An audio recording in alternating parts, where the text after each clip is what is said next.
I ducked under the awning of the Sapphire Lounge, shaking water from my jacket as Thursday night traffic splashed through puddles behind me. 2 weeks.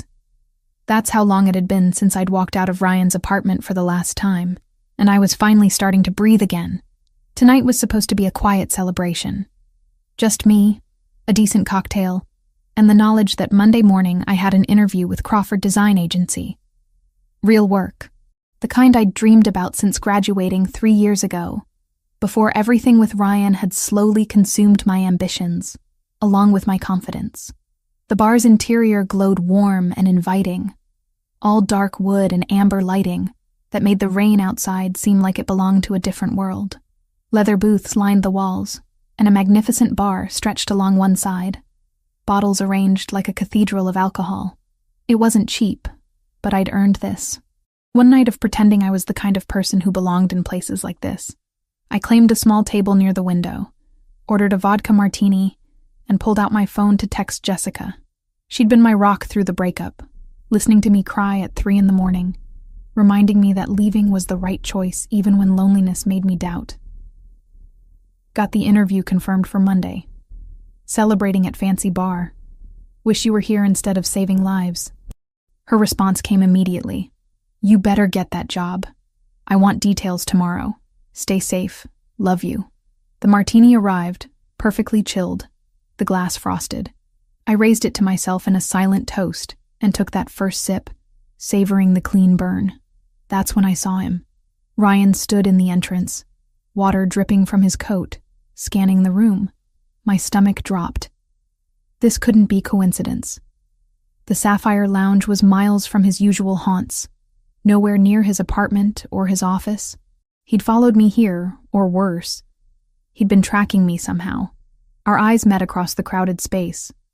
His face did that thing it always did, rearranging itself from whatever he'd actually been feeling into that practiced expression of wounded concern. He started walking toward me, and I considered running. But running would mean going back out into that rain, walking alone to the subway, and he'd just follow. At least here there were witnesses. Megan. He slid into the chair across from me without being invited. I've been trying to reach you. I blocked your number, Ryan. That should have been a clear message. We need to talk. His voice carried that edge of desperation I'd learned to recognize. You can't just throw away 2 years without at least hearing me out. Every instinct screamed at me to leave. But something stubborn rose up. Some need to prove I wasn't afraid of him anymore. One drink. You say what you need to say, and then you leave me alone. Permanently. He ordered bourbon. Neat. The bartender brought it quickly, and Ryan settled back in his chair like we were old friends catching up instead of what we actually were. A woman trying to escape, and the man who couldn't let her go. I was only half listening to his practiced apologies when I became aware of someone watching us. Not the casual glances you get in crowded bars, but focused attention that made the hair on my arms stand up. In a corner booth sat 4 men, clearly in the middle of some business discussion. Papers spread on their table, voices low and serious. But one of them, the one who commanded the space even while sitting still, had his attention on our table, on me. He was striking in a way that made my breath catch. Dark hair swept back, strong jawline, expensive charcoal suit that fit him like it had been made specifically for his broad shoulders. But it was his eyes that held me. Light brown, almost amber, and utterly focused. I looked away quickly, heat rising to my face. Ryan was still talking, oblivious. I'm going to the restroom, I said, cutting him off mid-sentence. I needed distance, needed to think. Maybe I could slip out the back, avoid this whole situation. The bathroom was mercifully empty. I gripped the marble sink, staring at my reflection. My mascara had smudged slightly from the rain. My hair was a mess. What was I doing? I should have left the moment Ryan walked in. I fixed my makeup, took several deep breaths, and headed back out. The atmosphere in the bar had changed. I felt it before I understood it. Conversations seemed quieter. People's attention subtly shifted toward something happening near my table. Ryan sat alone, looking increasingly uncomfortable. But standing beside my table, holding my martini glass in his hand, was the man who'd been watching me earlier. Up close, he was even more imposing. Tall, easily over 6 feet, with the kind of controlled power that suggested he could be very dangerous if he chose. Anthony, a broad-shouldered man who'd been sitting at the corner booth, now stood near the bar, positioned like he was ready to move fast if needed. Another of the men from that booth had shifted to block the main exit. Whatever was happening, it had been coordinated with military precision. I approached slowly, confusion warring with alarm. "What's going on?" The amber-eyed man turned to me, and something in his expression softened slightly. "You shouldn't drink this." His voice was deep, cultured, with the barest hint of an accent I couldn't place. "Your companion added something to it while you were gone." The words took a moment to register. Then ice flooded my veins. "What?" Ryan had gone pale, sweat beading on his forehead. "I don't know what he's talking about. He's crazy. Megan, let's just go. Sit down." The command wasn't loud, but it cut through the space like a blade. Ryan sat. "I watched you." The man's attention never left Ryan now. "The moment she walked away, you pulled something from your pocket. Small bottle. You poured it into her drink and stirred it with her cocktail spoon. Did you think no one would notice?" My hands were shaking. "Ryan, what did you do?" "Nothing. He's lying." "Megan, please, you know me." The amber-eyed man set my glass down on the table with deliberate care. "If it's nothing, then you won't mind proving it. Drink." The entire bar had gone silent. Every eye was on our table. "I'm not drinking her martini," Ryan stammered. "That's ridiculous." "Then I'll call the police." The man pulled out his phone. "Explain to them why you drugged someone's beverage in a crowded establishment with multiple witnesses." Anthony moved closer, a wall of muscle. The man blocking the exit crossed his arms. Ryan looked around desperately, searching for an ally, an escape route. He found neither. "Fine." Ryan's voice cracked. "Fine, I'll take a sip. This is insane. There's nothing in it." He reached for the glass with trembling fingers. The amber-eyed man kept his phone ready, his expression carved from stone. Ryan lifted the martini to his lips, and I saw the exact moment he realized he was trapped. His hand shook so badly some of the liquid spilled. "All of it," the man said quietly. "If you put it in her drink, you can drink it yourself." The threat in his tone was unmistakable. Ryan looked at Anthony, at the other men positioned around the bar, at the stranger who had somehow taken complete control of the situation. Then he looked at me, and I saw fear in his eyes. "Megan, please." But I said nothing. Some part of me, the part that had endured 2 years of his control, his manipulation, his slow erosion of everything I was, wanted to see this. Needed to see him face consequences for once. Ryan drank. 3 large swallows that drained half the glass. He set it down with shaking hands. "Happy now?" He tried to sound defiant, but his voice wavered. "We'll see." The amber-eyed man pulled out the chair I'd been sitting in and gestured for me to take it. "Sit. Stay away from him." I sat, unable to process what was happening. This stranger had just forced my ex-boyfriend to drink a cocktail Ryan had apparently drugged meant for me. The reality of how close I'd come to danger crashed over me in waves. Within 5 minutes, Ryan started sweating profusely. His pupils dilated. He gripped the table like the room was spinning. "I don't feel good," he mumbled. "What's happening? What did you give her?" The man's voice had gone cold. "What was in that bottle?" Ryan didn't answer. He was too busy fighting whatever was coursing through his system. His head dropped to the table, arms splayed out. The amber-eyed man made a subtle gesture, and Anthony appeared at Ryan's side along with another man. They lifted Ryan between them, supporting his weight as his legs buckled. "Take him. Make sure he gets medical attention. But don't let him leave until we know exactly what he used." Anthony nodded, and they half-carried, half-dragged Ryan toward a back exit I hadn't noticed before. The bar slowly came back to life, conversations resuming, though I caught people staring at me with a mixture of curiosity and pity. The man who had saved me pulled out the chair across from mine and sat down with fluid grace. "Are you all right?" Such a simple question. Was I all right? I'd almost been drugged by my ex-boyfriend. A stranger had intervened in a way that suggested he was very familiar with situations like this. My hands wouldn't stop shaking. "I don't know," I said honestly. "I don't understand what just happened. Your ex-boyfriend tried to drug you. I stopped him." He said it simply, like it was obvious. I'm Christopher Bellini. He extended his hand. I shook it automatically. His grip was warm, firm. Megan Turner. Megan. He said my name like he was testing how it felt. Were you planning to drink that entire martini? The question made me nauseous. I was celebrating. I have a job interview Monday. I thought... My voice broke slightly. I thought I was finally moving on. Something flickered in Christopher's amber eyes.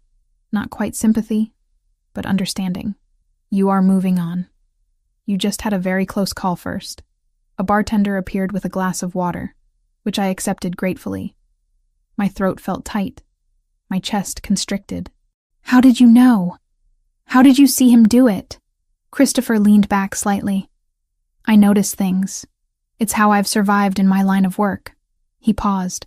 I saw you when you first came in. You looked nervous, on edge. Then he arrived, and you looked afraid. I wasn't afraid, I protested weakly. You were. And you tried to hide it, which made me pay closer attention. When you left for the bathroom, I watched him. Old habit. He gestured to the corner booth where his associates still sat, now resumed in their discussion. We were in the middle of business, but something told me to keep an eye on your table. Thank you. The words felt inadequate. I don't know what would have happened if you hadn't been here. Christopher's expression hardened. Yes, you do. That's why you're shaking. He was right. I knew exactly what Ryan had planned. Whatever was in that drug, he'd intended for me to be helpless, vulnerable. The thought made bile rise in my throat. You shouldn't be alone tonight, Christopher said. Do you have somewhere safe to go? I thought of my small apartment, the one Ryan knew the address to. I'll be fine. That wasn't what I asked. His tone was gentle but insistent. You've just been through a trauma. Your ex-boyfriend drugged your drink. He knows where you live, doesn't he? I nodded mutely. Then you're not going back there alone tonight. Christopher pulled out his phone and typed something quickly. I have a secure apartment in the city. You can stay there. No strings, no expectations. Just safety until you figure out your next move. Every warning bell in my head went off. I didn't know this man. He might have saved me, but accepting his offer felt like trading one dangerous situation for another. As if reading my thoughts, Christopher added, I'll have Anthony, my associate who helped remove your ex, stay on guard. You'll have the apartment to yourself. I won't even be there. Why would you do this for a stranger? His jaw tightened almost imperceptibly. Let's just say I have personal reasons for despising men who hurt women. And you're not safe alone tonight. You know it. I know it. He was right. I did know it. Ryan would come to my apartment. He'd bang on the door, make a scene, maybe force his way in. The thought of facing him alone after what he'd just tried to do terrified me. Okay, I whispered. Just for tonight. Christopher stood, offering his hand to help me up. I'll take you there myself. Christopher's car was nothing like I expected. Sleek black exterior, yes, but inside it felt more like a mobile office than a vehicle. Leather seats that adjusted to my body, ambient lighting that didn't hurt my traumatized eyes, and a privacy partition between us and the driver that Christopher left down.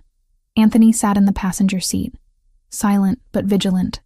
Every few minutes his eyes scanned the mirrors, the streets, checking for threats I wouldn't have known to look for. Where are we going? I asked, my voice sounding small in the spacious interior. I have an apartment in the financial district, Christopher said. Secure building doorman, cameras. You'll be safe there. I should have protested more. Should have insisted on going home, called a friend, done anything other than get into a stranger's car. But my body felt disconnected from my brain, shock settling into my bones like winter cold. Why would you do this? The question came out sharper than I intended. You don't know me. For all you know, this could be some elaborate setup. Christopher's expression didn't change. If you were setting me up, you wouldn't look like you're 2 seconds from throwing up. And your hands wouldn't be shaking like that. I looked down. He was right. My hands trembled in my lap, despite my attempts to still them. I told you, he continued. I have personal reasons for intervening when men hurt women. My sister Sophia was 23 when her boyfriend killed her. Beat her to death in their apartment while neighbors heard and did nothing. His jaw tightened. I was out of the country on business. By the time I got back, she'd been dead for 3 days. The pain in his voice was raw, immediate, despite years having passed. "I'm sorry," I whispered. "So am I." Every day. He looked out the window at the passing city. After that, I made a promise. Any man in my sphere of influence who lays hands on a woman answers to me. Your ex-boyfriend just became my problem whether he likes it or not. The car pulled up to a gleaming high-rise, all glass and steel reaching toward the cloudy sky. A doorman in a crisp uniform immediately opened my door. "Mr. Bellini, welcome back." "Thank you, Marcus. This is Ms. Turner. She'll be staying in the guest apartment. Make sure she's added to the access list." "Of course, sir." I followed Christopher through a lobby that belonged in an architectural magazine. Marble floors, modern art on the walls, a fountain in the center that made soothing water sounds. The elevator required a key card to access, and Christopher used one from his wallet before pressing the button for the 15th floor. "You live here?" I asked. "I own the building. I live on the 20th floor. The apartment you'll be using is kept for business associates who need discretion." The word discretion sent a chill through me. What kind of business required that level of secrecy? The elevator doors opened directly into an apartment, not a hallway. My confusion must have shown because Christopher explained, "Each floor from 15 up is a single residence. More security, more privacy." The space was beautiful in an understated way. Hardwood floors, floor-to-ceiling windows offering a view of the city, furniture that looked expensive but comfortable. Everything in shades of cream and gray, masculine but not oppressively so. "Bedroom through there," Christopher pointed. "Bathroom is en suite. Kitchen's fully stocked. There's a phone by the bed that connects directly to building security and to my personal line." I walked to the windows, looking out at the city lights. Somewhere out there, Ryan was recovering from the drugs he'd meant for me. The thought made me nauseous. "I've called a doctor," Christopher said, pulling out his phone. "He should be here in about 20 minutes. Just to make sure you didn't ingest anything before I stopped you." "I didn't drink any of it. Better to be certain." Anthony appeared in the doorway. "Perimeter's secure. Building security is aware of the situation.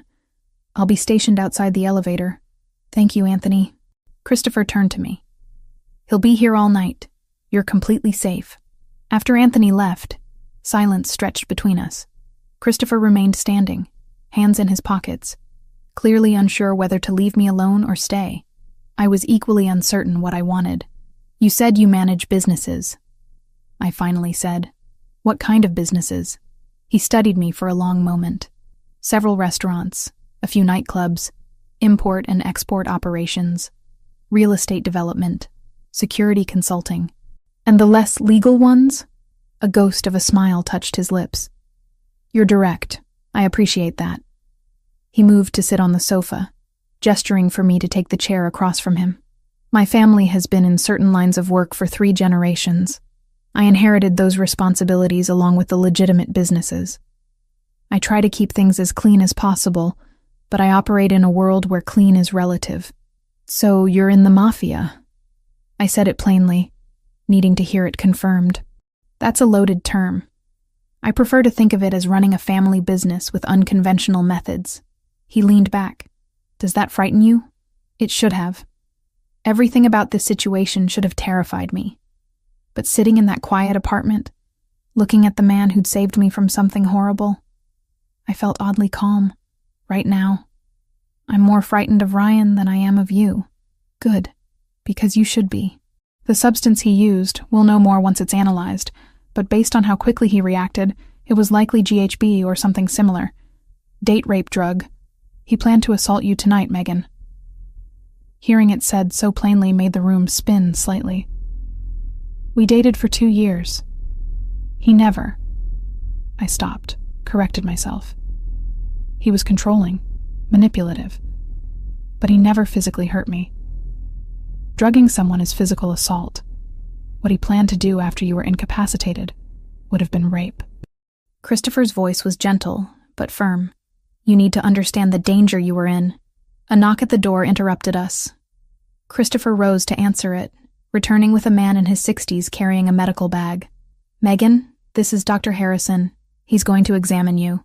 The examination was quick and professional. Dr. Harrison checked my vitals, drew blood for testing, asked questions about what I'd consumed that evening. Through it all, Christopher waited in the kitchen, giving us privacy but remaining close. "You're perfectly healthy," Dr. Harrison concluded. "No signs that you ingested anything harmful. The blood work will confirm, but I'm confident you'll be fine physically. Emotionally, you've experienced a trauma. I'd recommend speaking with someone, a therapist who specializes in assault cases." After he left, Christopher returned with 2 glasses of water. "Are you hungry? I can have food brought up." I couldn't eat. My stomach still felt like a clenched fist. "But I should call my friend. She'll be worried." "Of course. Use any phone you'd like." I pulled out my cell phone, realizing it was nearly 11. Jessica would be at the hospital, starting her shift. I dialed, and she answered on the first ring. "Megan, where the hell have you been? You said you'd text after your drink and then nothing. I've been calling for hours." "I know, I'm sorry. Something happened." "What kind of something? Are you okay? Do I need to come get you?" I glanced at Christopher, who'd moved to stand by the windows, giving me the illusion of privacy. I ran into Ryan at the bar. That asshole. What did he want? To talk, apparently. But Jess, he put something in my drink. Tried to drug me. The line went silent for several heartbeats. He what? Someone saw him do it. Stopped me from drinking it. Made Ryan drink it instead to prove what he'd done.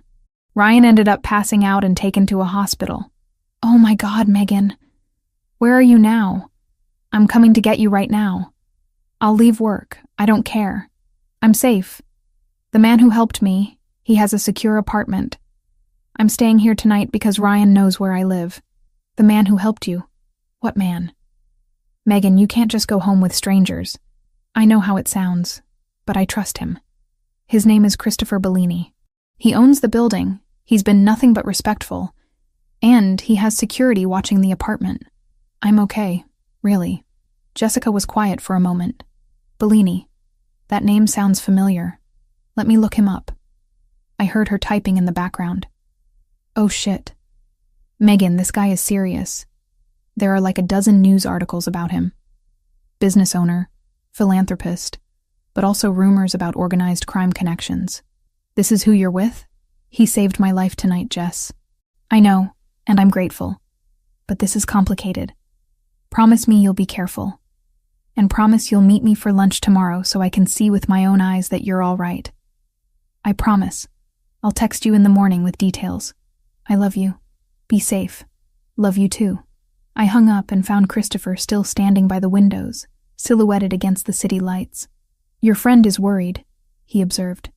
"She looked you up, found the articles about you, and she warned you to be careful." It wasn't a question. "Yes, she's a good friend. You should listen to her advice." He turned to face me. "I am dangerous, Megan. The world I operate in has violence, betrayal, and moral compromises most people never have to think about. You're safe here tonight, but you should maintain a healthy amount of caution." His honesty was disarming. "Thank you for telling me that. I don't lie. Not to people I'm trying to protect." He checked his watch. "It's late. You should rest. I'll be upstairs if you need anything. Anthony will be outside your elevator door all night. You're leaving?" I felt a flicker of panic at the thought of being alone. "Would you prefer I stay?" I should have said no. Should have maintained boundaries. Instead, I nodded. Christopher settled back onto the sofa. "Then I'll stay until you fall asleep. Take the bedroom, get comfortable. I'll be right here." I retreated to the bedroom, finding pajamas laid out on the bed along with new toiletries in the bathroom. Everything exactly my size, which should have been creepy, but instead felt like Christopher paid attention to details that mattered. After changing and washing my face, I returned to the bedroom, leaving the door slightly ajar. I could see Christopher through the gap, laptop open now, working on something while keeping his promise to stay. "Christopher," I called out softly. "Yes?" "Earlier in the bar, you said you noticed me when I first came in. Why?" A pause. "You looked like someone trying very hard to convince herself she was happy. I recognize that expression. I've worn it myself. Are you happy now?" Another pause. Longer this time. "I'm working on it. Sleep, Megan. Tomorrow will be clearer." I lay in the unfamiliar bed, in the apartment of a man who was either my savior or a different kind of danger, and somehow felt safer than I had in months. Through the gap in the door, I could see Christopher working, a silent guardian against the darkness outside and the trauma trying to overwhelm me. Tomorrow I'd have to face what Ryan had tried to do, what it meant for my safety, how to move forward.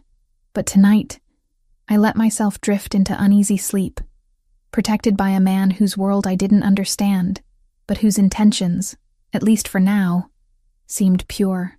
Sunday morning arrived with weak sunlight filtering through the floor-to-ceiling windows. I'd been in Christopher's guest apartment for 3 days, and the surreal quality of my situation hadn't diminished. If anything, it had intensified. I stood at those windows with my second cup of coffee, watching the city wake up below. Somewhere down there, Ryan was recovering from the drugs he'd intended for me. Somewhere, my normal life waited to be reclaimed. But I couldn't bring myself to leave this protected bubble just yet. Christopher had visited each morning, always professional, always checking if I needed anything.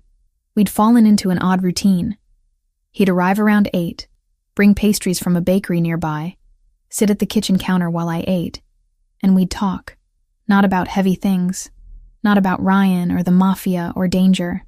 Instead, we discussed books, movies, the architecture of the city, safe topics that let us learn each other without diving too deep. But today felt different. Today I needed answers. I'd spent half the night on my laptop, searching Christopher Bellini's name. The results were a strange mix of legitimate business profiles and carefully worded news articles that danced around accusations without making any concrete claims. Philanthropist, restaurant owner, real estate developer, alleged ties to organized crime, person of interest in federal investigations that never went anywhere. His face appeared in society pages, always in expensive suits, always with that controlled expression that revealed nothing. The man in those photos seemed like a stranger compared to the one who'd sat on my couch until I fell asleep, who brought me breakfast, who looked at me like I mattered. A knock at the door interrupted my spiraling thoughts. I checked the peephole out of habit, even though no one could reach this floor without clearance. Christopher stood there, 2 coffee cups in hand, instead of the usual pastry bag. "Change of plans," he said when I opened the door. "I thought we could talk today. Really talk." I stepped aside to let him enter. He'd dressed more casually than usual. Dark jeans and a gray sweater that somehow made him look more approachable and more dangerous at the same time. "I've been researching you," I said, deciding on honesty. "Online. There are a lot of articles. I'm sure there are." He set the coffees on the counter. "What did you learn? That you're either a successful businessman with unfortunate connections, or a criminal who's very good at hiding it. The articles can't seem to decide." Christopher's expression didn't change. "What do you think?" "I think you're both. I think you inherited a world you didn't choose, and you're trying to navigate it the best way you know how." I wrapped my hands around the coffee cup he'd brought. "But I need you to be honest with me. Completely honest. What exactly do you do?" He studied me for a long moment, then moved to sit on the sofa, gesturing for me to join him. I did, keeping careful distance between us. "My grandfather came to this country with nothing," Christopher began. "He built a network, an organization that helped Italian immigrants survive in a city that didn't want them. Some of what he did was legal. Most wasn't. My father inherited that network and expanded it. When he died 5 years ago, it became mine." "So you run a crime family. I run multiple businesses, legitimate and otherwise. I employ over 300 people directly, hundreds more indirectly. I protect neighborhoods that the police have abandoned. I provide services that banks won't offer to certain communities." He paused. "I also enforce contracts that can't be taken to court. I move goods across borders without proper documentation. I ensure cooperation through methods that would horrify most civilians." The brutal honesty should have scared me. Instead, I appreciated it. "Why are you telling me this?" "Because you deserve to know who's protecting you.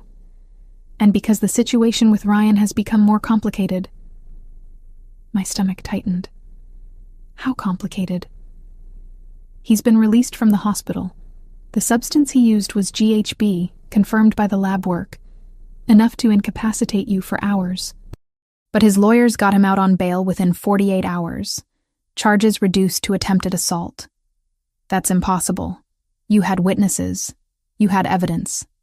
I had evidence of him drinking a drugged beverage. His lawyers argued that someone else drugged it, that he was a victim too.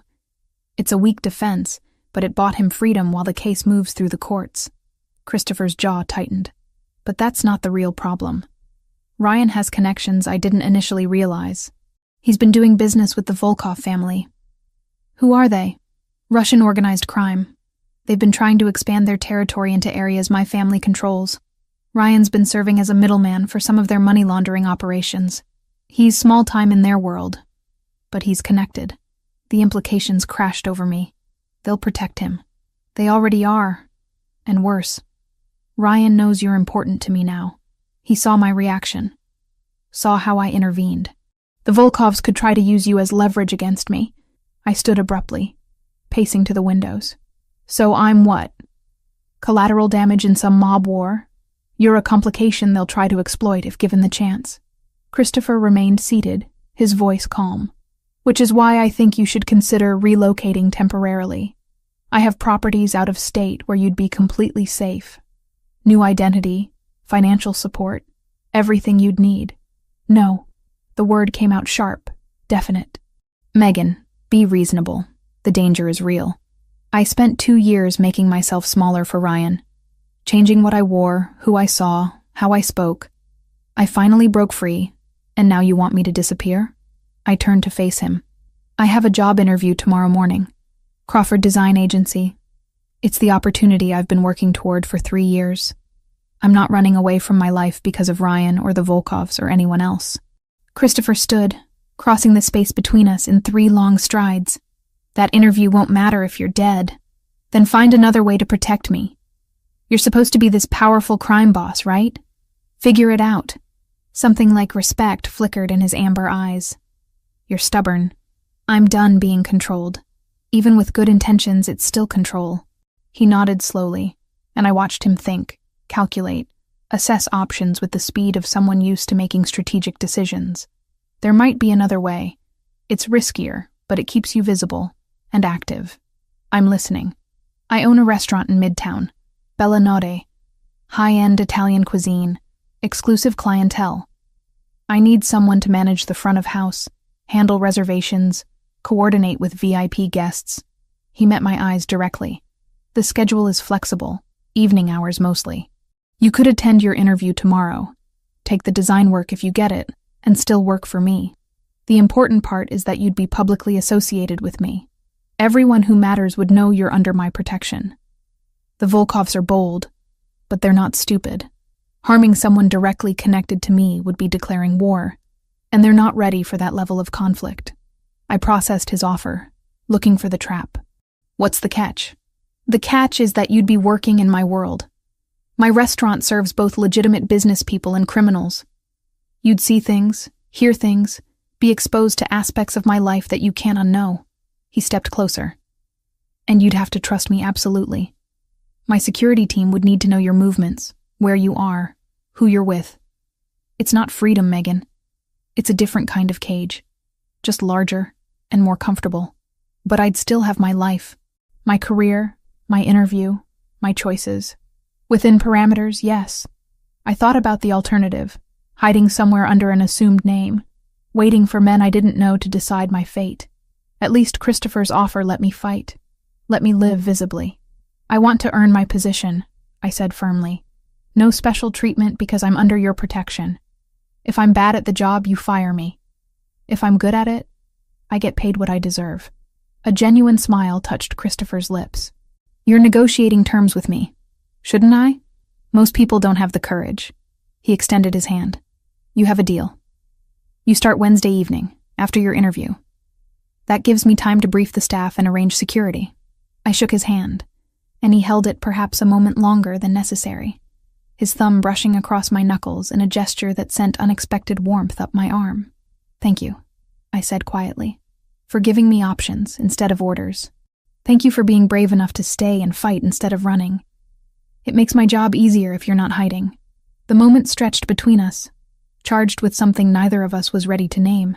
Then my phone buzzed, shattering the tension. A text from Jessica. "I'm coming over. Anthony already cleared me. Be there in 20 minutes.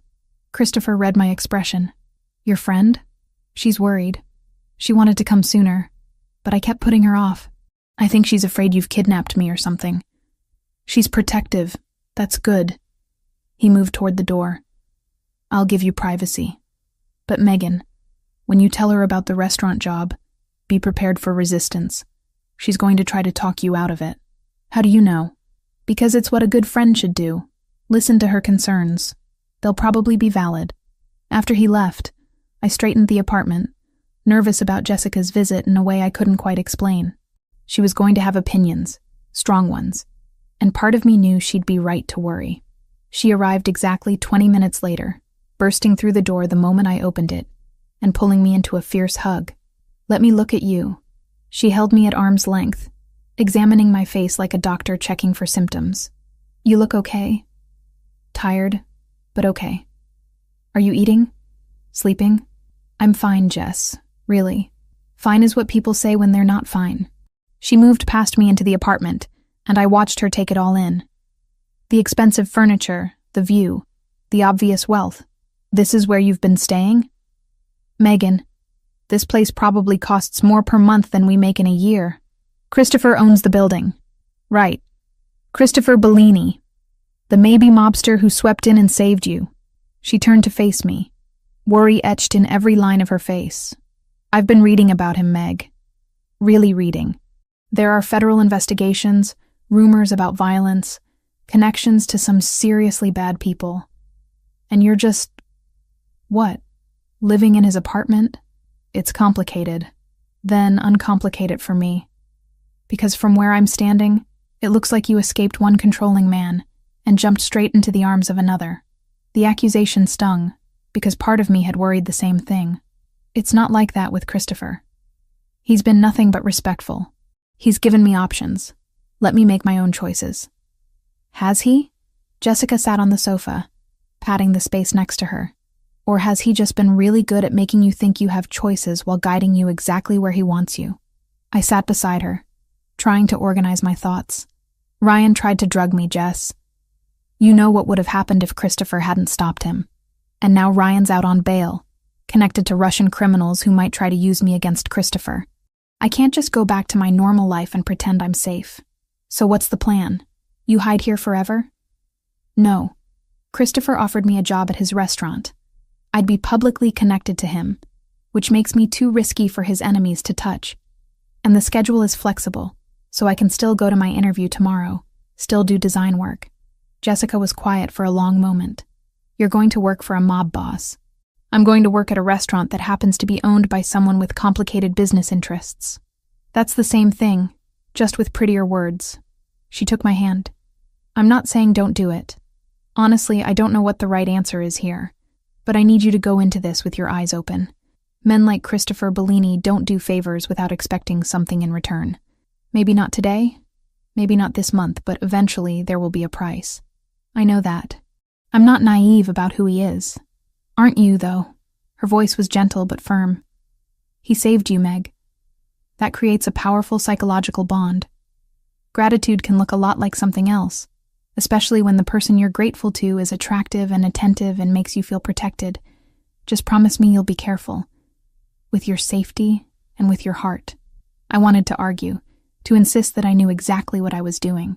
But Jessica knew me too well, could read the confusion I was trying to hide. "I promise I'll be careful," I said instead. We spent the next hour catching up properly. She told me about the chaos at the hospital, about the new resident who couldn't start an IV to save his life, about her ongoing battle with the scheduling supervisor. Normal life stuff that felt both comforting and surreal given my current circumstances. When she finally left, with multiple promises that I'd call her every day and meet for lunch regularly, the apartment felt emptier than before. I had Christopher's offer, Jessica's warnings, and my interview tomorrow.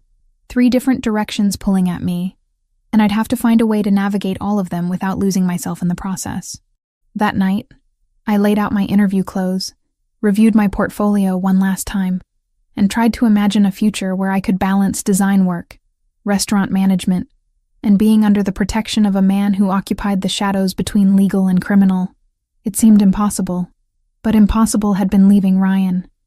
Impossible had been surviving these past 3 days without falling apart. If I could do those things, maybe I could do this too. 2 weeks into working at Bella Nata, and I'd fallen into a rhythm I never expected. Monday morning, I'd gone to my interview at Crawford Design Agency with my portfolio and a confidence I didn't entirely feel. The creative director, a woman named Patricia Lane, had loved my work.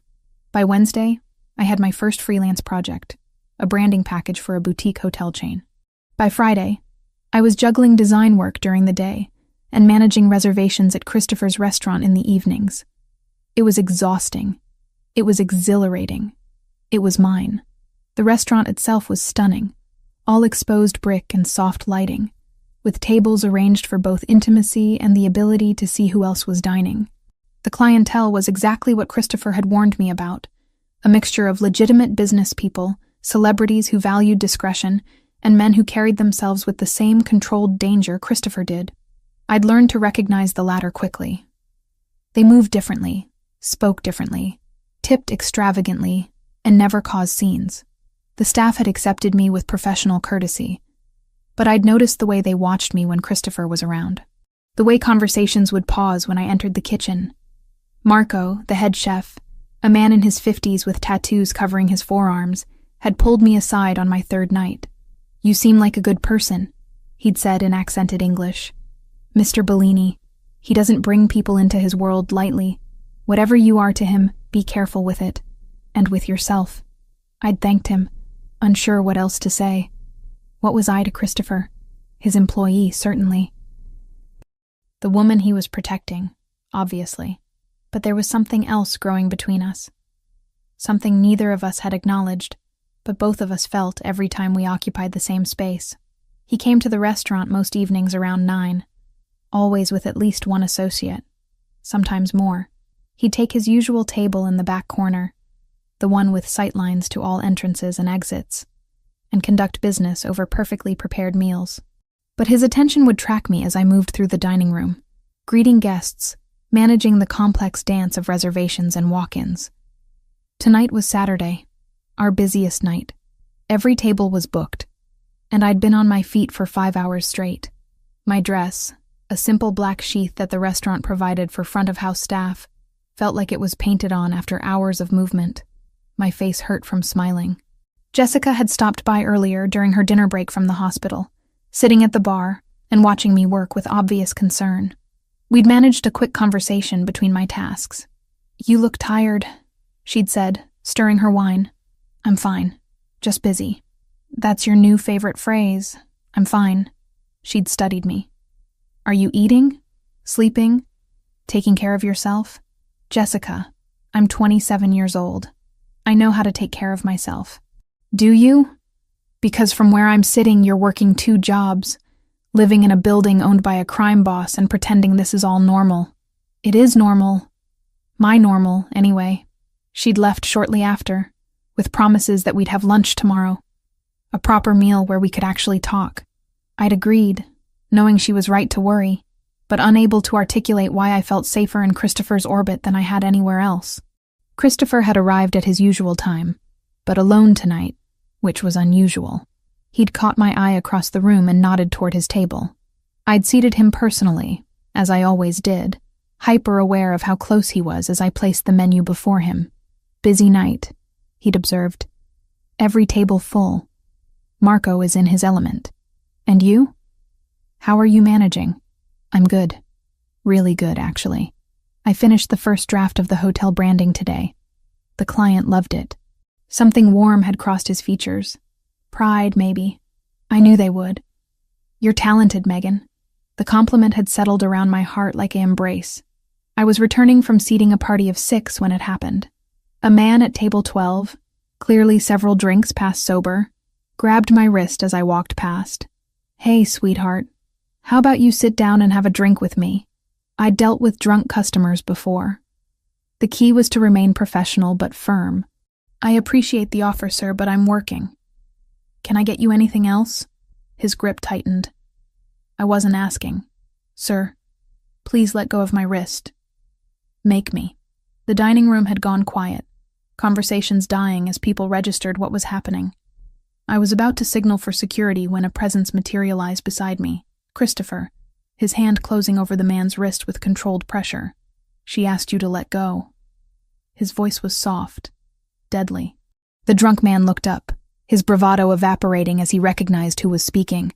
I didn't mean anything. Just having fun. Remove your hand from her. Now. The man released me so quickly I stumbled slightly. Christopher steadied me with his free hand, while maintaining his grip on the drunk's wrist. Anthony, Christopher said, not raising his voice. But somehow the man appeared instantly at the table. Please escort this gentleman out. He's no longer welcome at Bellinot. Of course, Mr. Bellini.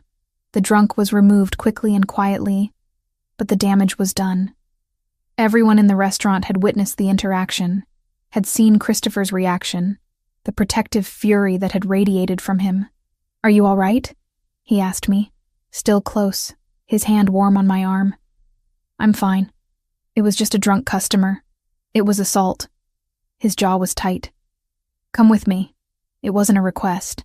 He guided me through the restaurant, past the kitchen, to a private office I'd never been in before. The moment the door closed behind us, the professional mask he wore for the dining room slipped. Did he hurt you? Christopher examined my wrist, where red marks were already forming. It's nothing. Really. I've dealt with worse. That's not the reassurance you think it is. His thumb traced over the marks gently. You shouldn't have to deal with any of it. We were standing too close. I could feel the heat of him. Smell the subtle cologne he wore. See the concern and something darker in his amber eyes. The office suddenly felt too small. The air too charged. Christopher, I started, but didn't know how to finish. I can't stop thinking about you. The confession came out rough, unpolished. I know I shouldn't. I know all the reasons this is a terrible idea. You work for me. You're under my protection. I'm bringing you into a world that could destroy you. But every time I see you, every time you walk past my table, I want things I have no right to want. My heart hammered against my ribs. What things? Instead of answering, he cupped my face in his hands, giving me every opportunity to pull away. I didn't. I closed the distance between us and kissed him. The world narrowed to his mouth on mine, his hands sliding into my hair, my body pressed against his. It was desperate and perfect, and terrifying all at once. He tasted like the wine he'd been drinking, his lips demanding but careful, like he was afraid I might break. When we finally broke apart, both breathing hard, his forehead rested against mine. Tell me you want this, he said. Tell me I'm not taking advantage of the situation. I want this. I want you. The admission felt dangerous and liberating, but I need you to understand something. I just got out of a relationship where I lost myself completely. I can't do that again. I need boundaries, Christopher. I need to know I can walk away if I have to. His expression shifted. Vulnerability I'd never seen before crossing his features. I would never stop you from leaving, but I'm not going to pretend I could watch you go easily. I'm not asking for easy. I'm asking for honest. Then honestly, I want you in ways that probably aren't healthy. I want to protect you, possess you, know everything about you. My world doesn't do casual well, Megan. If we do this, I'll want all of you. I should have been scared. Should have recognized the warning signs, the possessiveness that echoed Ryan's control. But this felt different. Christopher was offering me a choice, laying out the terms clearly, letting me decide. I want all of you too, I whispered. He kissed me again, slower this time, deeper. His hands mapped my body through my dress while mine explored the muscles beneath his shirt. We lost track of time, lost in each other until a discreet knock at the door reminded us where we were. Mr. Bellini, Anthony's voice came through. Marco is asking about Ms. Turner. Christopher pulled back, his breathing uneven. Tell him she'll be out shortly. He helped me straighten my dress, fix my hair, return to some semblance of professional appearance. But his eyes held promises of things unfinished. Have dinner with me tomorrow, he said. My family's house. I want you to meet my mother. That seems fast. In my world, when you claim someone, you do it publicly. Meeting my mother makes a statement that you're important to me. It offers additional protection. He traced my jawline. But selfishly, I want her to meet you. She'll love you. I agreed, and we returned to our respective roles, him to his table, me to managing the dining room. But everything had changed. The staff noticed, I could tell. The way Christopher watched me had shifted from protective to possessive. The way I moved through the space carried new confidence, the certainty of being wanted. The rest of the evening passed in a blur. When the restaurant finally closed at midnight, Christopher walked me to the car where Anthony waited to drive me back to the apartment. "Tomorrow at 1, Christopher said, opening the car door for me. "I'll pick you up. I'll be ready." He kissed me once more, brief but intense, before stepping back. "Sleep well, Megan." As the car pulled away, I watched him through the rear window, standing on the sidewalk in the glow of streetlights, hands in his pockets, looking like every dangerous promise I'd ever been warned about. And I was diving in head first. Consequences be damned. 1 month had slipped by since that first kiss in Christopher's office. 1 month of stolen moments between restaurant shifts and design projects, of learning what it meant to be with someone who occupied both legitimate business and shadowy underworld. 1 month of falling deeper into something that terrified and exhilarated me in equal measure. I was at Christopher's penthouse apartment for the first time, a space that reflected him perfectly. Minimalist but comfortable, expensive without being ostentatious, with security features I'd learned not to ask too many questions about. We'd just finished dinner, something Christopher had cooked himself, pasta carbonara that rivaled anything Marco made at the restaurant. "You're distracted," I observed, watching him stare at his phone with an expression I'd come to recognize. Business. The kind that put that hard edge in his amber eyes. He set the phone down deliberately. "Ryan made bail this morning." My stomach dropped. I'd known it was coming. His lawyers had been working the system. But knowing and experiencing were different things. How? Expensive attorneys who know which judges to approach. The charges were reduced from attempted drugging to simple assault. He'll likely get probation and mandatory counseling if it even goes to trial. Christopher's voice was controlled, but anger simmered beneath. Someone inside the prosecutor's office is being paid to look the other way. By the Volkovs? Almost certainly. He stood, pacing to the windows overlooking the city. But that's not the worst of it. My people intercepted communications between Ryan and his Volkov handlers. They're planning something, Megan. Something specific. The way he said it made my blood run cold. What kind of something? Christopher turned to face me, and I saw genuine fear in his expression for the first time. "There's a charity gala in 2 weeks. The Children's Hospital fundraiser you mentioned wanting to attend because your design client is sponsoring a table. The Volkovs know about it. They're planning to grab you there, use you to force concessions from me about territory disputes." I processed this information, my mind immediately jumping to logistics. "So we don't go. Problem solved." It's not that simple. If they're planning this, they'll plan something else. The specific event doesn't matter. You being in public, accessible, that's what matters to them. He crossed back to me, kneeling beside my chair so we were eye level. "I want you to move out of the guest apartment. Come stay at my estate in Westchester. It's fully secured, staff you can trust, distance from the city. You'd be safe there. For how long? As long as it takes to resolve the Volkov situation." I stood, needing distance to think. "And my work? My design projects? The restaurant? You could work remotely. Video calls, digital submissions. The restaurant can function without you for a while. So you want me to hide, to disappear. I want you alive," Christopher said sharply. "I want you safe. Is that really so unreasonable? It's a cage, Christopher. A beautiful, secure cage, but still a cage." I moved to the windows, looking out at the city I'd fought so hard to build a life in.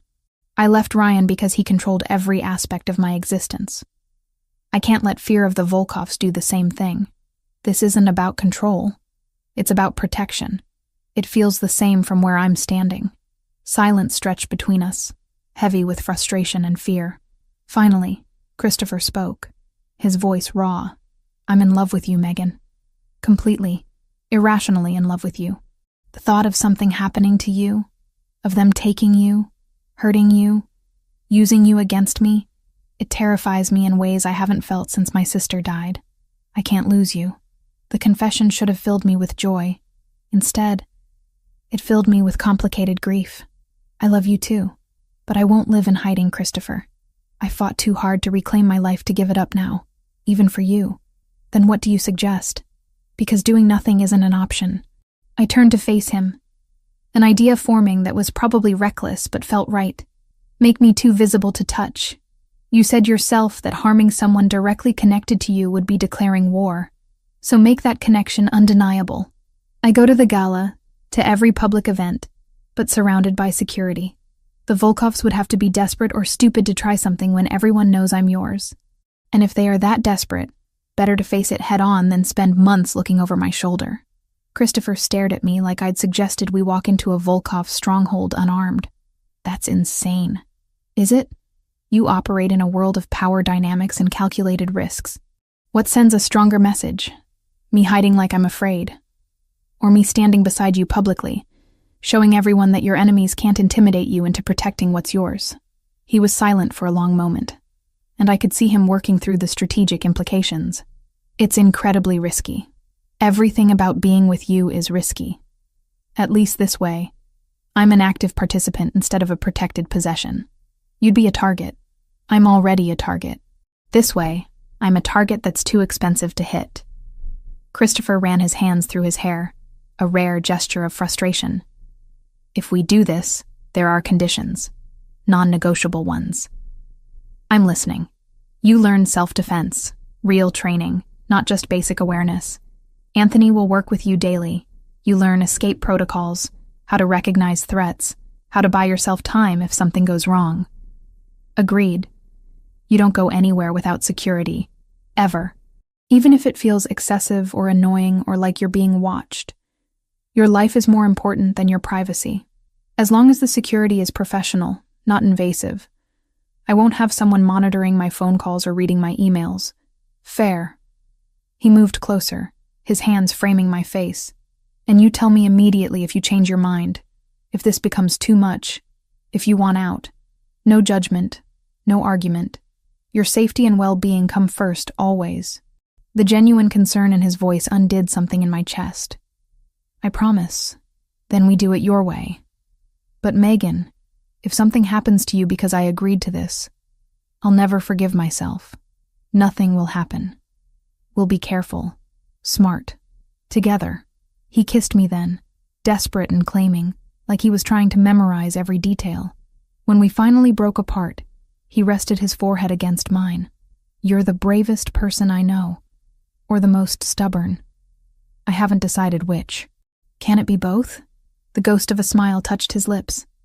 With you, it usually is.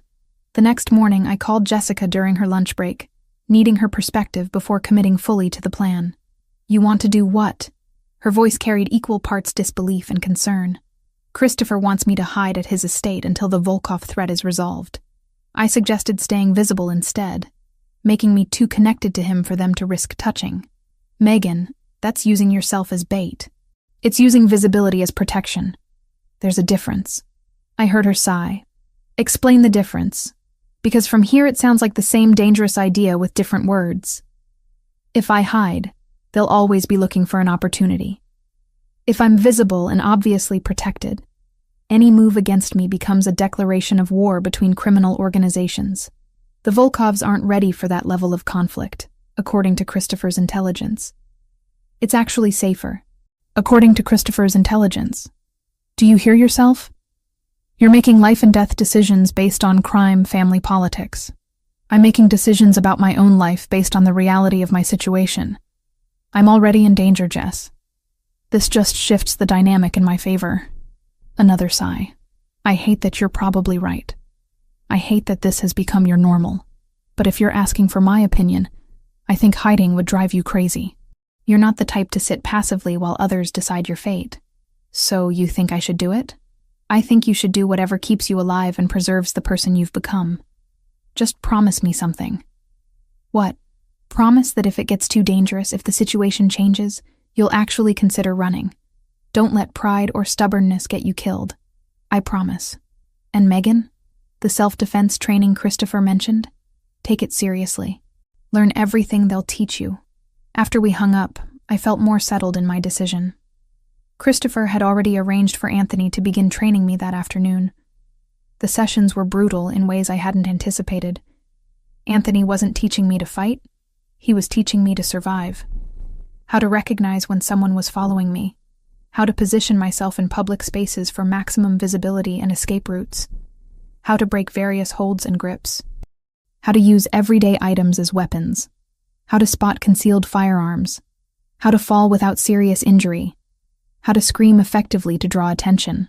The goal isn't to win a fight, Anthony explained during our third session. The goal is to create opportunity. 3 seconds where you can run, where you can get to safety, where help can reach you. That's all we're building. My body ached in new places every day. My reaction times improved. My awareness sharpened. I started noticing things I'd never paid attention to before. The man who'd been on the same subway car 3 days in a row. The vehicle that parked across from my building twice in 1 week. The way Christopher's security team positioned themselves to create protective barriers, without being obvious about it. 2 weeks of training transformed how I moved through the world. I wasn't naive anymore about the threats surrounding me, but I also wasn't paralyzed by fear. Knowledge, Christopher had told me, was the most powerful protection. Understanding the dangers meant I could navigate them intelligently. The night before the charity gala, Christopher came to the guest apartment where I was still technically living, though I spent most nights at his penthouse now. Last chance to change your mind, he said, though his tone suggested he already knew my answer. I'm not changing my mind. Then tomorrow, we make a statement. You walk into that gala on my arm, and everyone in our world will understand what you mean to me. The protection that comes with that is absolute. But so is the attention. Once we do this, there's no going back to anonymity. I thought about the woman I'd been 2 months ago, sitting in that bar trying to celebrate a job interview, about to be drugged by the man I'd wasted 2 years on. I thought about who I'd become, the strength I'd found, the life I was building despite the danger. I don't want to go back. I want to move forward. With you, whatever that means. Christopher pulled me close, and I felt his heart beating against my chest. Tomorrow, then. We face it together. The plan crystallized a week before the Children's Hospital fundraiser. I was reviewing design mock-ups at Christopher's penthouse when Anthony arrived with information that made my stomach twist into knots. We intercepted communications, Anthony said, spreading documents across the dining table. Ryan's been in contact with Volkov operatives. They're planning something at the charity gala. Christopher stood behind me, his hand resting on my shoulder. I could feel the tension radiating through him. What kind of something? Extraction. They wait until you're away from the main ballroom, grab you, and force negotiations for territorial concessions. Anthony's expression was grim. They've been surveilling the venue all week. They know the layout, the security protocols, everything. My first instinct was fear. My second was anger. So they're using the one event I actually wanted to attend as their opportunity? We cancel your appearance, Christopher said immediately. You stay here, protected. Problem solved. But even as he said it, I knew that wasn't the solution. Canceling would just delay the inevitable. The Volkovs would find another opportunity, another event, another moment when I was vulnerable. Running accomplished nothing, except postponing the confrontation. An idea formed, reckless and terrifying, but somehow right. What if we don't cancel? What if we let them try? Christopher's hand tightened on my shoulder. Absolutely not. Hear me out. I turned to face him, seeing the immediate rejection in his eyes. They're planning to grab me when I'm alone, right? So we make sure I'm never actually alone. We control the environment, set the trap, and catch them in the act. All of them, not just Ryan. End this completely. You want to use yourself as bait. His voice had gone flat, dangerous. I want to stop looking over my shoulder. This threat has been hanging over us for weeks. If we have advanced knowledge of their plan, we can turn it against them. Anthony studied me with something like respect. It could work, If we position our people correctly, wire the entire venue, and ensure multiple layers of protection, we could capture the whole operation. No. Christopher's response was immediate. I won't risk her life on a gamble. It's not a gamble if we control all the variables, I argued. You have the resources, the personnel, the knowledge of their plan. That's not bait, Christopher. That's strategy. We spent the next 3 hours debating, with Anthony providing tactical input, while Christopher raised every possible objection. Finally, after exhausting every alternative, he agreed on conditions so strict they bordered on suffocating. Jessica was the hardest person to convince. I met her for lunch the next day at a cafe near the hospital, and the moment I explained the plan, her fork clattered onto her plate. You've lost your mind. She didn't raise her voice, but her tone carried absolute disbelief. You're deliberately putting yourself in danger to catch criminals. Do you hear how insane that sounds? I hear how it sounds. But Jess, this threat isn't going away. They'll keep trying until they succeed or until we stop them. This way, I'm not a victim. I'm actively participating in ending the danger, by letting them almost kidnap you, by creating a controlled situation where they think they're kidnapping me, but they're actually walking into a trap. There's a difference. She was quiet for a long moment, stirring her coffee with mechanical precision. If I say no, if I beg you not to do this, will it change your mind? Probably not. But I need you to understand why. I spent 2 years with Ryan making myself smaller, quieter, less visible. I finally have my life back, my autonomy back. I won't surrender that to fear, even justified fear. I need to face this head on. Jessica reached across the table and squeezed my hand. Then I'm not going to waste time trying to talk you out of it. But I have conditions. You call me before the event. You text me every 30 minutes during. And if anything goes wrong, you get yourself out. Your pride isn't worth your life. Christopher has an entire security team. Nothing will go wrong. Famous last words. But she smiled slightly. I'll be at the hospital that night. Close enough to respond if needed. The night of the gala arrived with unseasonable cold. I dressed in an emerald green gown that Christopher had commissioned, the fabric clinging perfectly while allowing complete range of movement. Anthony had insisted on that detail during the fitting. The dress needed to look elegant, but function practically if I had to run or fight.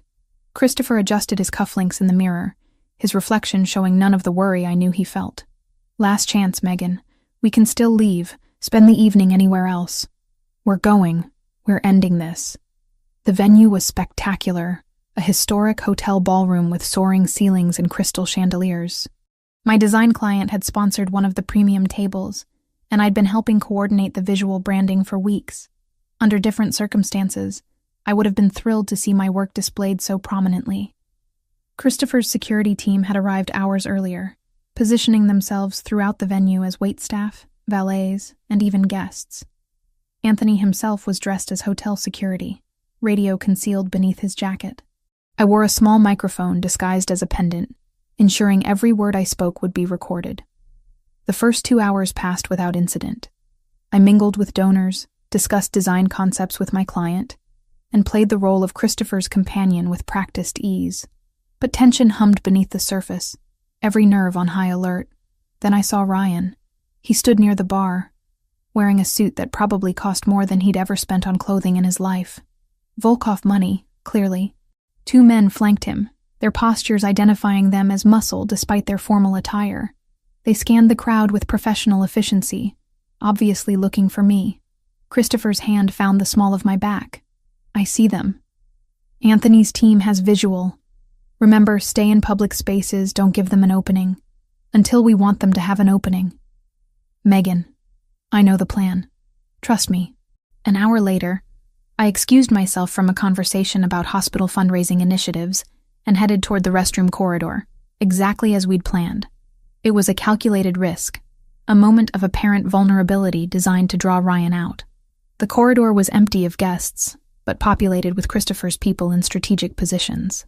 I'd barely reached the hallway when footsteps approached behind me. I didn't need to turn to know who it was. Ryan's cologne, that same woody scent he'd worn throughout our relationship, announced him before he spoke. Megan, we need to talk. I turned slowly, keeping my expression neutral. Ryan looked different, harder somehow, with an edge of desperation in his eyes that hadn't been there before. His 2 Volkov associates stood at the corridor entrance, blocking any exit back to the ballroom. "We have nothing to talk about, Ryan. Stay away from me. I'm trying to help you."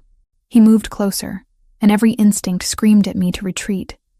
But I held my ground, remembering Anthony's training. "These people you're involved with, the Bellinis, they're dangerous. I can get you out, protect you. The Volkovs will provide security, a new identity, everything you need. You mean the Volkovs want to use me as leverage against Christopher?" "I'm not an idiot, Ryan." His expression shifted, the false concern dropping away to reveal cold calculation. "This would be easier if you cooperated. The Volkovs are offering Bellini a deal. Territory concessions in exchange for you, unharmed. But if you don't come willingly, things get complicated. I'm not going anywhere with you." Ryan's hand shot out, grabbing my wrist with bruising force. That wasn't a request. The self-defense training kicked in automatically. I twisted my wrist using the technique Anthony had drilled into me hundreds of times, breaking Ryan's grip and creating distance in one fluid motion. "Don't touch me." One of the Volkov associates moved forward, but I'd already positioned myself with my back to the wall, maximizing visibility while minimizing attack angles. "Exactly as trained. You really think you can fight us?" Ryan's voice carried genuine confusion. "There are 3 of us, Megan. Be smart." "I am being smart. I'm being recorded. Every word you've said about kidnapping me, about the Volkov deal, about forcing me to cooperate, it's all being captured." I touched the pendant at my throat. "So, you can try to grab me, but you'll be doing it on camera with witnesses positioned throughout this corridor." Ryan's face went pale as he processed my words. He looked at his Volkov companions, seeing their similar realization. They'd walked directly into a trap. "You're bluffing." "Am I?" "Look around, Ryan." "Really, look. The waitress at the service station, the maintenance worker at the end of the hall, the security guard who just passed. How many of them do you think work for Christopher?" The Volkov associates were already backing toward the ballroom entrance, recognizing the tactical error. But Anthony and 4 other men blocked their escape, appearing from positions that had seemed empty seconds before. "You should have left me alone," I said to Ryan. "You should have accepted that we were over, that I'd moved on. Instead, you tried to drug me, stalked me, and conspired to kidnap me. There are consequences for those choices." Ryan lunged at me, a last desperate attempt to grab his bargaining chip. But I was ready. I sidestepped, using his momentum to send him stumbling past me. Before he could recover, Anthony had him face down on the marble floor, wrists secured with zip ties. The 2 Volkov associates surrendered without fight, recognizing they were outmaneuvered. Christopher appeared at my side, his eyes scanning me for injuries. "Are you hurt?" "I'm fine. It worked exactly like we planned." "You were magnificent." He pulled me close, and I felt him shaking slightly. Terrifying and magnificent. Additional security escorted Ryan and the Volkov men out through a service entrance. Later, Christopher would tell me that 6 more Volkov operatives positioned around the venue's exterior had also been captured simultaneously. The entire operation had been neutralized in under 5 minutes. The gala continued, most guests unaware of what had transpired in the corridor. I returned to the ballroom on Christopher's arm, and we finished the evening as planned. But everything had changed. The threat that had loomed over us for weeks was finally, definitively over. The aftermath of the gala unfolded in ways I hadn't anticipated. Christopher's team transported Ryan and the captured Volkov operatives to what he called a secure facility, which I understood to mean somewhere I shouldn't ask too many questions about. The recordings from that night, my pendant microphone, and the security cameras positioned throughout the corridor provided undeniable evidence of conspiracy to kidnap, extortion, and a dozen other charges that would keep Ryan in prison for years. I should have felt relief. The threat was neutralized, Ryan was in custody, and I could finally breathe without constantly checking over my shoulder. Instead, I felt unsettled, like the other shoe hadn't dropped yet. It took 3 days for that shoe to fall. Christopher arrived at the penthouse late Wednesday evening, his expression darker than I'd seen since the night we met. Anthony accompanied him, along with 2 other men whose faces I recognized from Christopher's inner circle but whose names I'd never learned. "We need to talk," Christopher said, loosening his tie with movements that betrayed his tension. "The Volkovs have made contact." My stomach tightened. What kind of contact? Their regional leader, Dmitry Volkov, has requested a meeting. He wants to negotiate the release of his men and discuss terms for avoiding escalation. Escalation meaning what? War. Open conflict between our organizations. Christopher poured himself a drink, something he rarely did at home. Dmitry is threatening retaliation if we don't release his operatives and agree to territorial concessions. I processed this, anger building alongside fear. So he's demanding you give up what's yours because his people got caught trying to kidnap me? That's the essence of it, yes. And you're considering it? Christopher's expression hardened. I'm considering meeting with him to end this permanently. We have leverage, evidence that could destroy the Volkov operations in this region.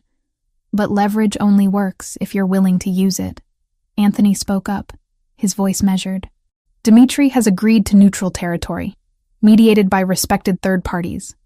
It's as safe as these meetings get. When? I asked. Tomorrow night. An empty warehouse in Red Hook. Mediators from the Greco family supervising. They have no stake in either side, which makes them trusted arbitrators. Something in Christopher's tone told me he was leaving out crucial information. You're going alone? I'm taking Anthony and a security detail. But not me. Absolutely not you. This is dangerous, Megan. These negotiations can turn violent without warning. The old patterns tried to assert themselves. Christopher making decisions about my safety without my input. Controlling the situation because he thought he knew best. But this wasn't Ryan's manipulation. This was Christopher genuinely trying to protect me. The difference mattered. But so did my autonomy. I'm going with you. No, Christopher, I'm the reason for this conflict. My presence at that meeting sends a message that I'm not a pawn to be negotiated over, that I'm strong enough to face the people who tried to hurt me. Your presence also makes you a target. If things go wrong, if Dmitry decides to grab you during the meeting itself, we'd be walking you directly into danger. Then make sure things don't go wrong. I moved to stand in front of him, forcing him to look at me directly. You've spent weeks teaching me to be strong, to defend myself, to face threats head-on. Don't undermine that by hiding me away when it actually matters. Anthony cleared his throat diplomatically. She has a point. Dmitry expects you to leave her behind, protected and hidden. Bringing her shows confidence, shows he didn't intimidate you into changing your behavior. Christopher looked between us, clearly torn. If I agree to this, you follow every security protocol without question. You stay within arm's reach of me or Anthony at all times. And if I tell you to leave, you leave immediately. No arguments, no hesitation. Agreed. He pulled me close, his arms tight around me. If anything happens to you because I allowed this, I'll never forgive myself. Nothing will happen. We're walking in with all the power. That night, I called Jessica to explain the situation. Her reaction was predictably negative. You're going to confront Russian mobsters in a warehouse? Her voice pitched higher with each word. Megan, this is insane. Let Christopher handle it. I can't sit home wondering what's happening while my life is being negotiated. I need to be there, Jess. I need to see this through. She was quiet for a long moment. Then I'm your emergency contact. You keep your phone on, I track your location, and if I don't hear from you by midnight, I'm calling every authority I can think of. Deal. But you're not coming anywhere near Red Hook. Promise me. I promise. But you promise me you'll come home safe. I will. I have Christopher and an entire security team. Nothing's going to happen. The warehouse Dmitry had chosen for our meeting was exactly what I expected from crime movies. All exposed brick and rusted metal, lit by harsh industrial lights that cast dramatic shadows. 2 black SUVs were already parked outside when we arrived, along with a single sedan that Anthony identified as belonging to the Greco family mediators. Christopher's hand found mine as we exited our vehicle. Last chance to change your mind. Not changing my mind. I wasn't here because I craved danger, or because I didn't understand what this meeting could cost us. We'd gone over every contingency, built layers of protection, rehearsed until my responses felt like muscle memory. Hiding had nearly broken me once. Walking into this warehouse on my own terms felt less like recklessness and more like the only way forward. The interior of the warehouse was surprisingly organized. A single table sat in the center of the vast, empty space, chairs arranged on either side. 2 older men in expensive suits stood near the table, the Greco-mediators, their expressions professionally neutral. And on the far side sat Dmitry Volkov. He was younger than I expected, perhaps 40, with the kind of cold handsomeness that probably made him dangerously attractive to people who didn't know what he was. His eyes, pale blue and calculating, tracked our approach with predatory focus. "Christopher Bellini," Dmitry said, his English carrying a thick Russian accent. "Thank you for coming, and you brought your woman. How touching." The dismissiveness in his tone set my teeth on edge, but Christopher's hand squeezed mine gently, a reminder to stay calm. "Dmitry, let's dispense with pleasantries. You requested this meeting. State your terms." We sat, Christopher and I on one side with Anthony standing behind us, Dmitry flanked by 2 men who radiated barely contained violence. "My terms are simple," Dmitry began. "You release my men, drop all charges, and we pretend this unfortunate incident never happened. In exchange, I won't retaliate for the assault on my operatives. Those are demands, not terms. And they're rejected." Dmitry's expression darkened.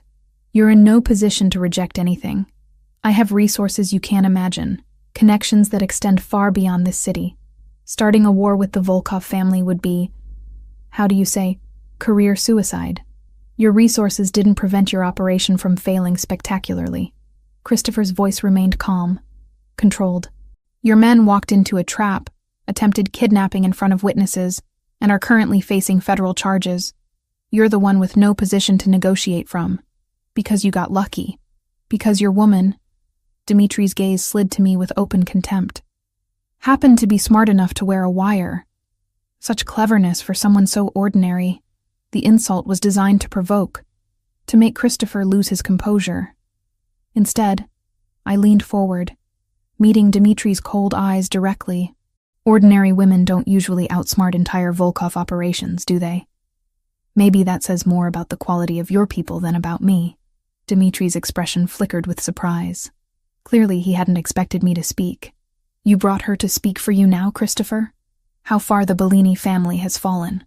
"I speak for myself," I said, before Christopher could respond.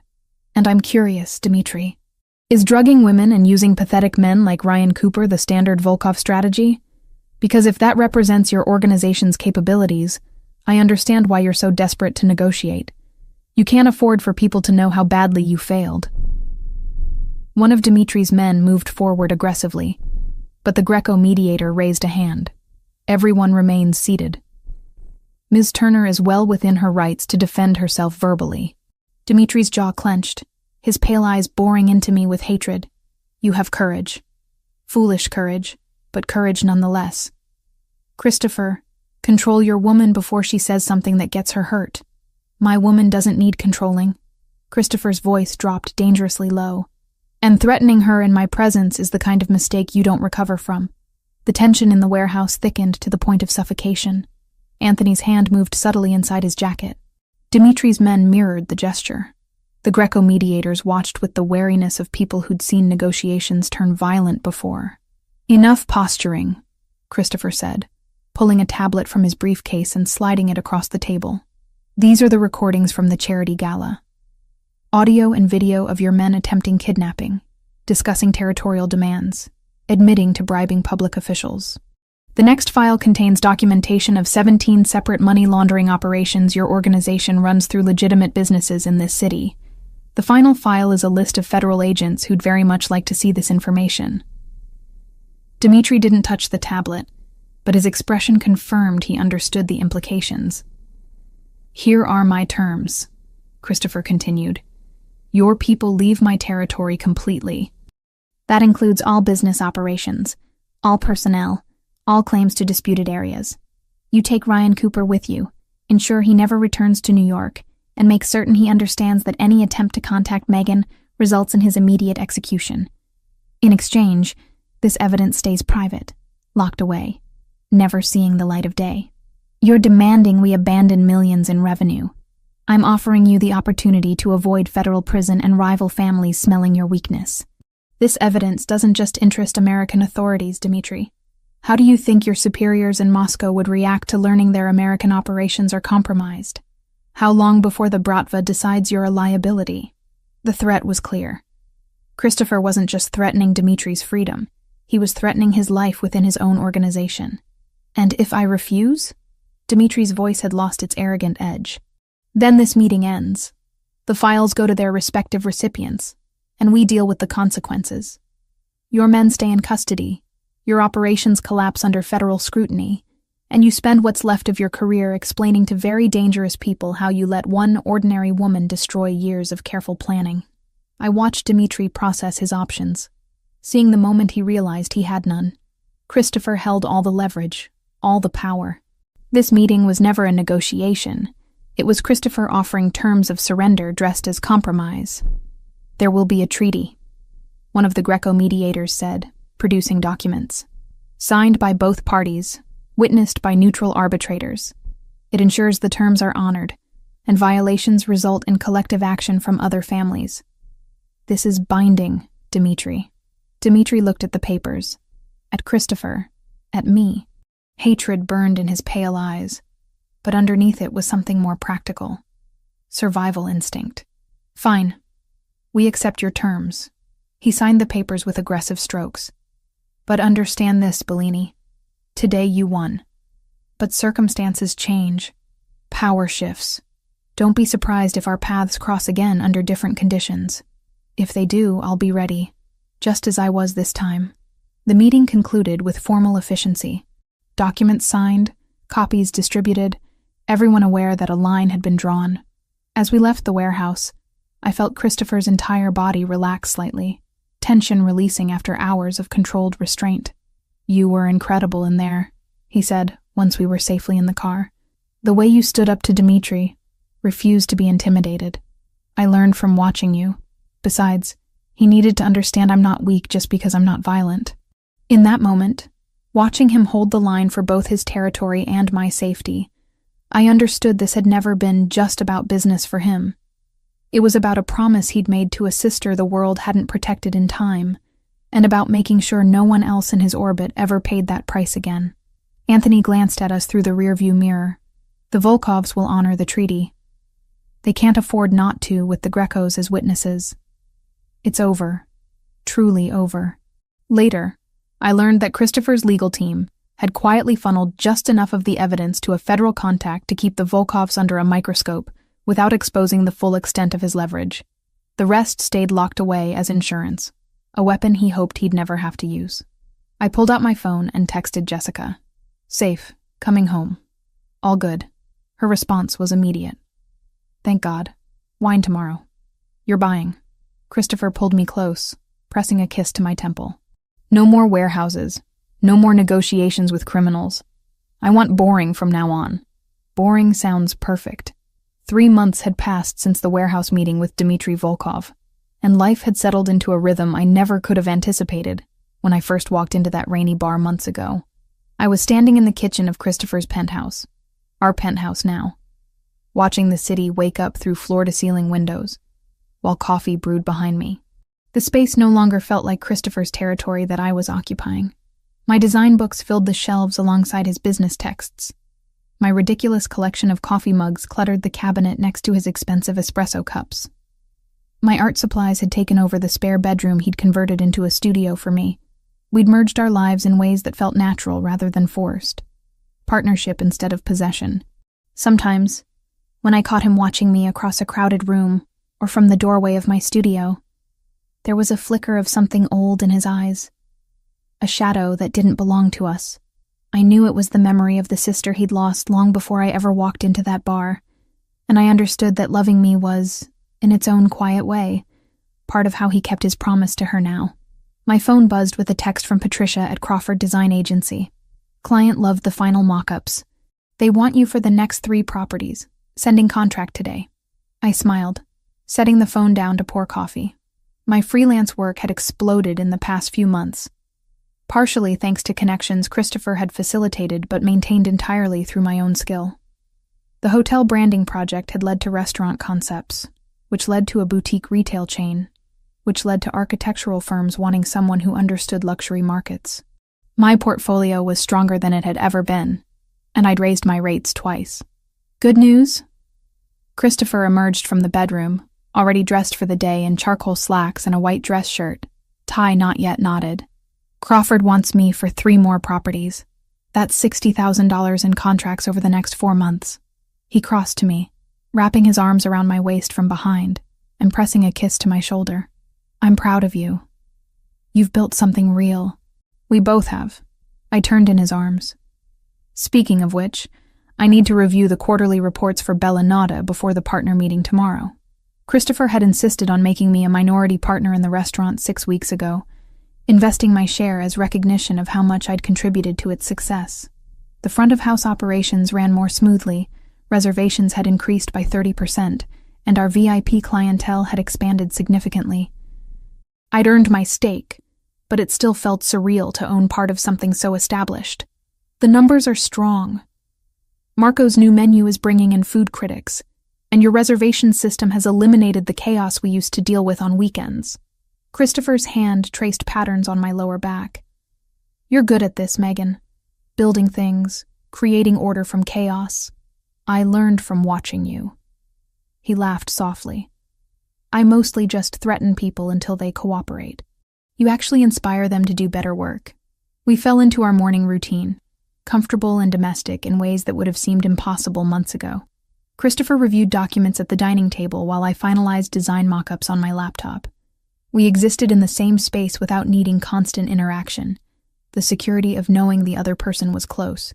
My phone rang just as I was saving my final file. Jessica's name flashed on the screen. Are we still on for lunch? She asked when I answered. Because I have news, and I need your face-to-face reaction.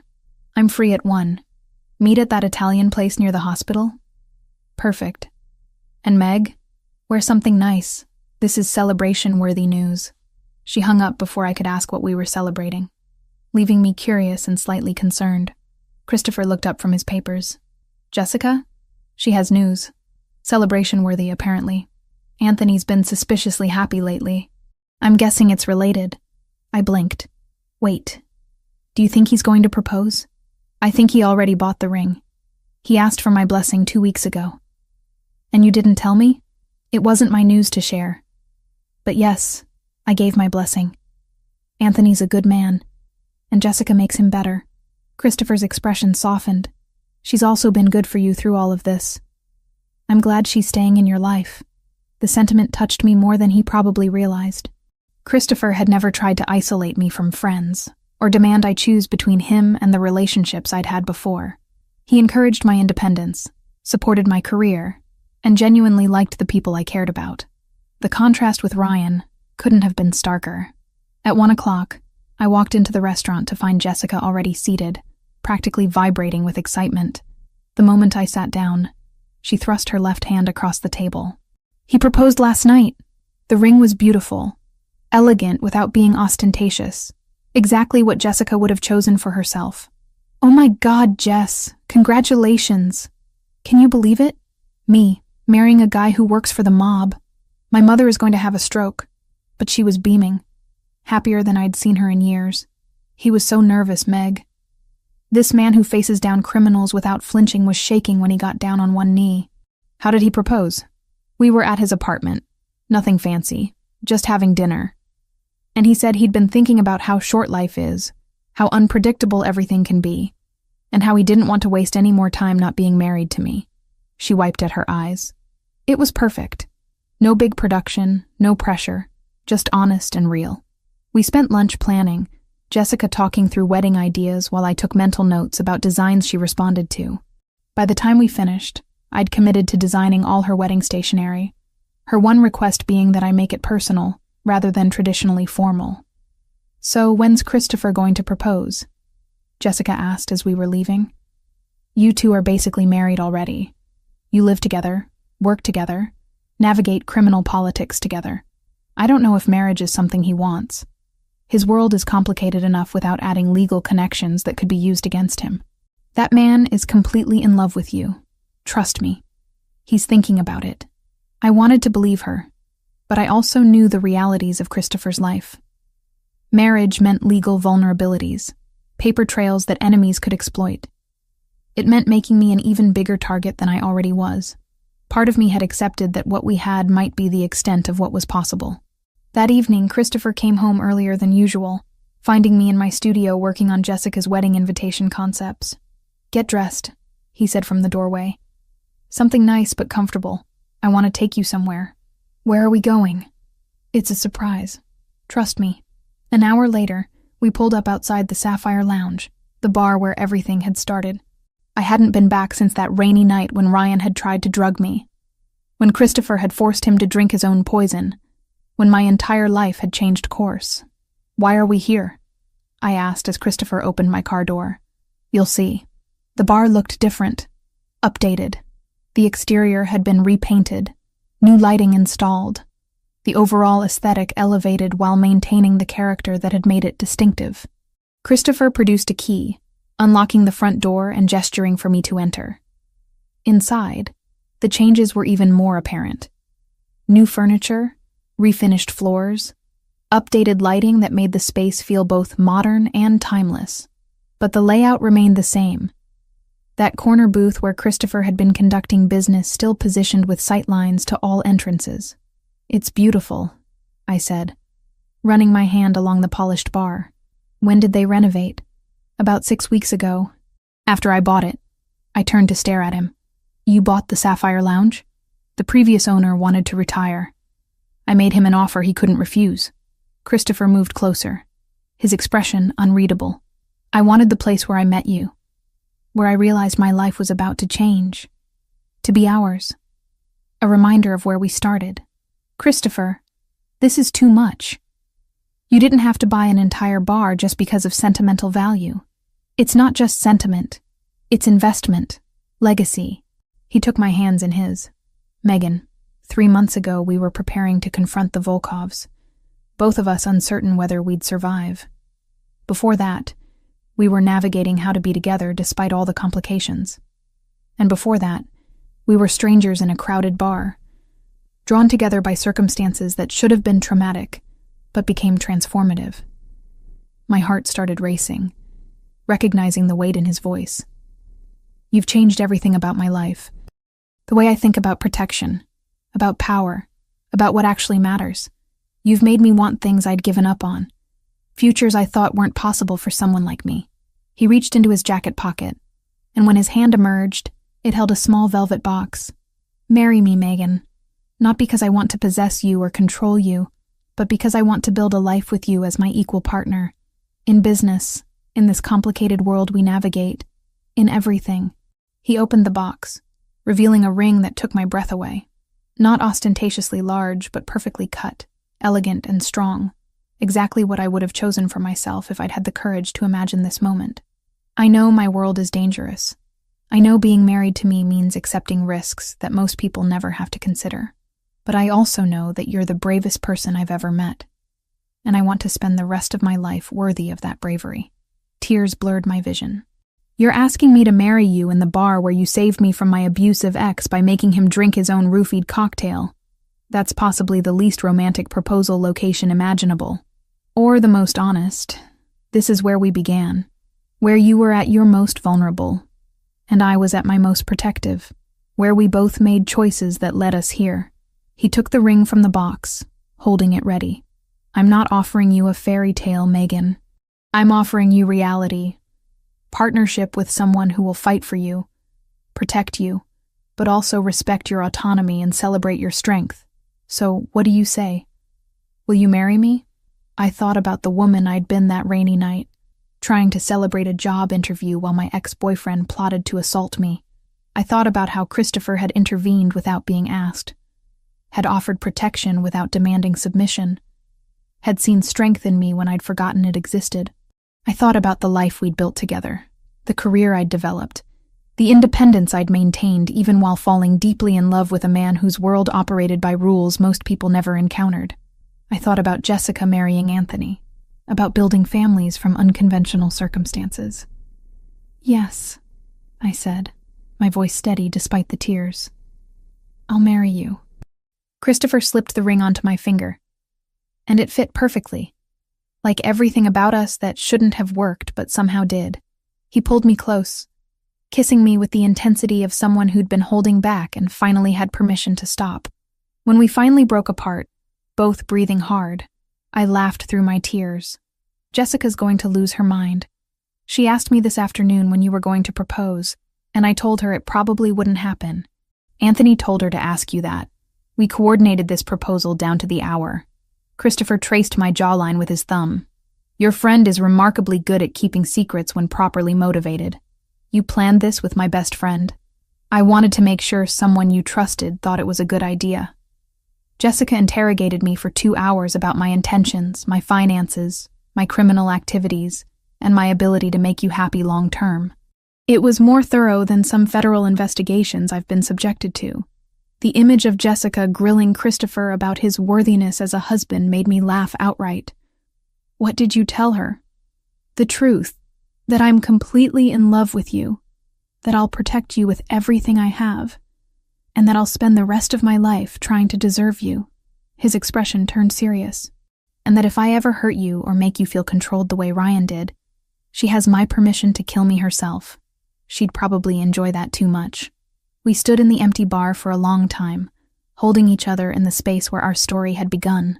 Outside, the city continued its perpetual motion.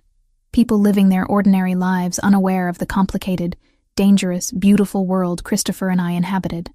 I thought about trajectory, about how one terrible night had led to this moment. How Ryan's attempt to hurt me had instead delivered me to someone who saw strength where Ryan had seen weakness. How running from control had led me to partnership. How fear had transformed into courage.